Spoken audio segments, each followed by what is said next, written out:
What's going on, guys? My name is Arrow. I've been back in the lab, and today I have something very special for you. LIVESTREAM Explode.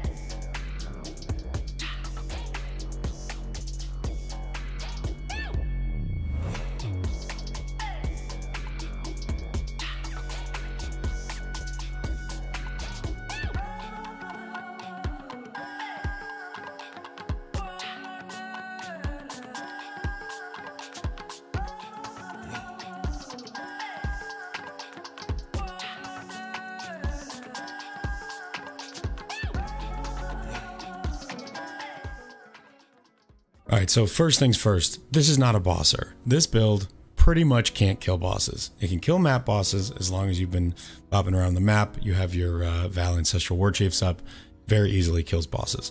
But it's not going to go and do Shaper. That said, this is one of the best mappers that I've ever played, and it's also one of the most fun builds that I've ever played. So let's dive in. But before we go any further, I just ask that if you like my content, like this video and subscribe to my channel. It helps so much. Thank you for all the support. You guys are amazing. Okay, so LIVESTREAM Explode. This is not an incredibly complex build, but getting the right pieces in place allows you to do ridiculous screen-wide damage that just clears everything, no matter how tanky it is. Everything gets exploded. It's incredible. So let's dive into the mechanics here. We are using a two-handed mace that has a ton of base physical damage on it. You don't need one this strong. I'm doing way overkill damage when I hit enemies. If I had a mace half this strong, it would feel exactly the same. But this was gifted to me from a viewer, and I promised them I'd make a build with it. So here we are. We are using the Crystallized Omniscience Amulet to allow our damage to penetrate resistances. This applies to both our initial hits and our explode damage, because our explodes are converted from fizz to fire. We convert our fizz to fire using the Fire Mastery to give us 40%, and then we have Forbidden Flesh and Flame Jewels from Chieftain, which gives us 50% convert to fire, so we are 90% conversion. We could get another 10%, but honestly just wasn't worth the investment. And then every 10 seconds we gain a bunch of extra fizz as fire, which is a huge amount of damage. And if you time that up with when you fight the boss, kill them instantly. So back to the gear. It's pretty basic for Omni. You're just trying to get a lot of stats. We need to get some accuracy. It was very useful for me to get minus mana cost. Our LIVESTREAM costs 7 mana, and we have 65. So even when we're, we got Soul Eater stacks and we're LIVESTREAMing 100 times per second to the point where our character doesn't even do animations anymore, we still are fine with mana. We are using the Abyssus Helmet to give us tons of physical damage, which we then convert, as well as some stats and melee critical strike chance. We get about 100% crit chance on this build, even with blitz charges up from our Ascendancy. So our rings, again, stats, crit multi, some life. We are using Asenath's Gentle Touch to give us some explode effect. On top of these, we are also using an elevated explode chest. Now, explode was nerfed many leagues ago, and I thought that I could never get the feeling back of old explode, but it turns out that you really can. The chest combined with the gloves, which they do overlap, so when you explode an enemy, you get the explosion effect of your explode chest, of Asenath's, and we're also using Herald of Ash. So all three of those damage events happen at the same time, which pretty much guarantees that when white mobs explode around a rare, the rare blows up. Beyond monsters spawn, they get blown up as well. It pretty much kills everything on the screen no matter what you put there. And actually, the more you juice your maps, the stronger this build becomes, because with Headhunter, we're getting more AoE, we're getting more attack speed, and we are getting tons of Beyond monsters that are getting deleted instantly. We never even see them. So no matter what you put on your maps, you kill at about the same speed, if not faster, as you get juicier. So this chest we crafted ourselves. I have no idea what it would cost to buy something like this. It probably doesn't exist, but we took a Crusader and a Hunter chest with additional curse and elevated explode. We awaken or orb them together. We got very lucky. We got 60 life. You're probably not going to hit life if you craft this, but we got very lucky. And then we reforged suffixes with attack. It's very 50-50 to get tier 1 or tier 2 attack crit, because like I said, we're trying to get to 100% crit chance. And then we just crafted on attributes. And this is a crazy chest. The explode mods working together alongside of Herald of Ash makes for some wild explosions, as you saw in the footage. Headhunter, not mandatory. I did some maps without it. It felt fine. The explodes were just as good. You're just slower. Attack speed scales the speed of this build because Leap Slam goes faster with attack speed. So you can get your move speed as high as you want. If you don't have high attack speed, it's going to feel slow. That's why we went Berserker, to get lots of charges. And like I said, absolutely playable, absolutely fun without Headhunter. Highly, highly advise getting at least an Inspired Learning. Your explodes will be just as good, but boy, the Headhunter feels nice. Don't use a Mage Blood on this build. It doesn't make any sense. Mage Blood stinks. And finally, our boots, stats, some Chaos Res, Onslaught on Kill. Nothing crazy going on here. For the tree, we got very, very lucky. We rolled this Lethal Pride. We could have bought one using the tool, but I like to roll them. Honestly, I prefer it. I find it more fun. We got pretty lucky. Got some strength, some crit chance, some more strength, double damage, flat strength here again, and then 2% strength rolls. Very, very lucky to hit this. You could probably buy a better one using the tool, but like I said, I just kind of wanted to roll my own.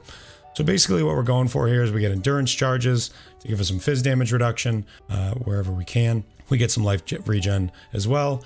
On our cluster jewels, we have just some basic fizz damage cluster jewels. We take, we get mana leech and life leech from these clusters, attack speed. And then the medium clusters are all about scaling our explosion damage. So we get Towering Threat, which gives us life and AoE, and then Titanic Swings, which gives us AoE and area damage. You really want to scale your explosions because this is a mapper. It is designed to explode the screen. So really focusing on getting AoE and AoE damage is really important.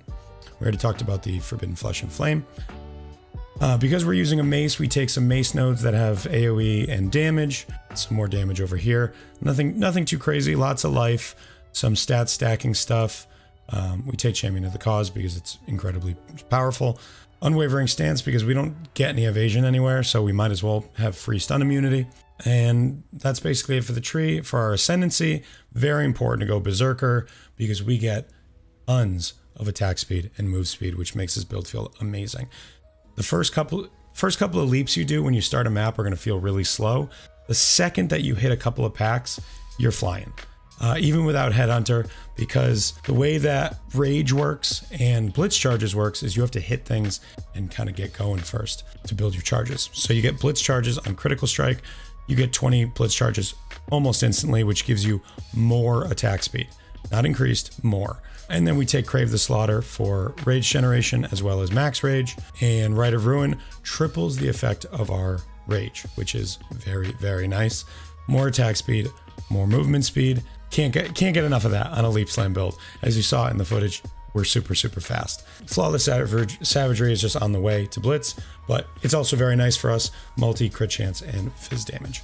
Lastly, we'll talk about the gems real quick. So for bossing, I was having a little bit of trouble on map bosses if I didn't have any Headhunter charges.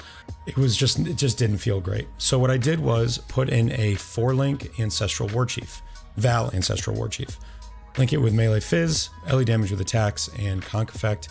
And you have 2 of these. And when you get to the boss, you put both of them down and you don't even have to attack. They kill the boss almost instantly. I always do. I always have Berserk up when I get to the boss. So between my Val Ancestral Warchief totems and Berserk, I basically just bop the boss on the head a couple of times, a little whack-a-mole, and he's dead.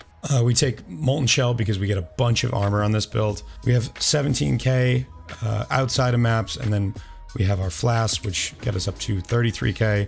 So a lot of armor, so Molten Shell is really, really nice for us. I'm gonna keep that on our left click. We use Mark on Hit with Assassin's Mark. That gives us life and mana when we kill enemies that are marked, which is really nice. And just helping us get our base crit up. Berserk, obviously, really nice when we get to a boss and want to just kill him right away. We have a 6-link aura setup, which is great because we have a 2-hander. So our 6-link aura setup, we have a level 4 Enlighten, Blood and Sand gives us huge AoE. I never switch this to Blood Stance. I just always leave it in Sand Stance. It does lower our damage, but you don't really need it. You could switch to Blood Stance on bosses if you wanted to, but I prefer to just leave it in Sand Stance so I don't have to worry about it. It gives us more area of effect. Not increased, but more. Determination for armor. Precision gives us accuracy and crit. Herald of Ash is great for adding to our explosions. As you can see, the really nice Herald of Ash effect in the maps. And then Skitterbots chills and shocks enemies, which is just a nice damage bonus. And then on our Leap Slam, we have a 6-link. We go for Anomalous because it gives us more AoE, which again, we always like AoE. When we land with our Leap Slam area by itself is gigantic. So it's actually not, it doesn't feel too bad to map with because it's so easy to hit enemies because your AoE is so big.